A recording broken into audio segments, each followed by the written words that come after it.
Now actually, it is absolutely absurd to say that we came into this world. We didn't. We came out of it.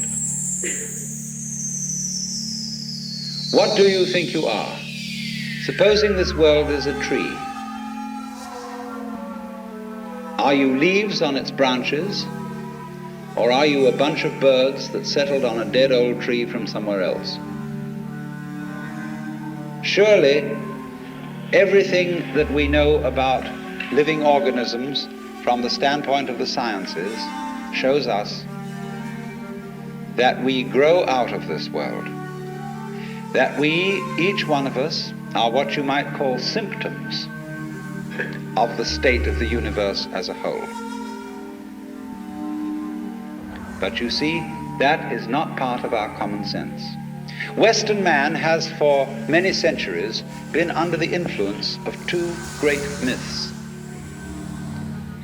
When I use the word myth, I don't necessarily mean falsehood. To me, the word myth signifies a great idea in terms of which man tries to make sense of the world. It may be an idea, it may be an image. Now, the two images which have most profoundly influenced Western man are, number one, the image of the world as an artifact, like a carpenter's table or a jar made by a potter. Indeed, in the book of Genesis,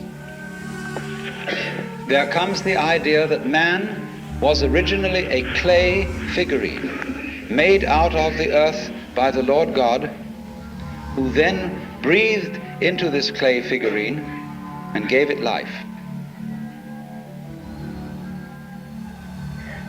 And the whole of Western thought is profoundly influenced through and through and through by the idea that all things, all events, all people, all mountains, all stars, all flowers, all grasshoppers, all worms, everything are artifacts.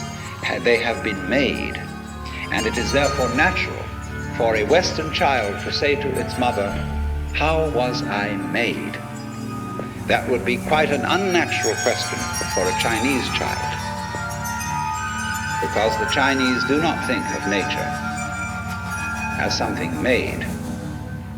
They look upon it as something that grows, and the two processes are quite different.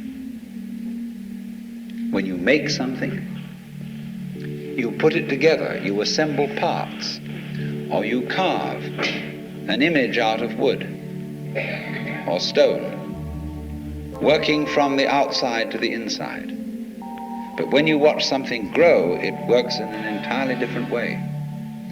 It doesn't assemble parts.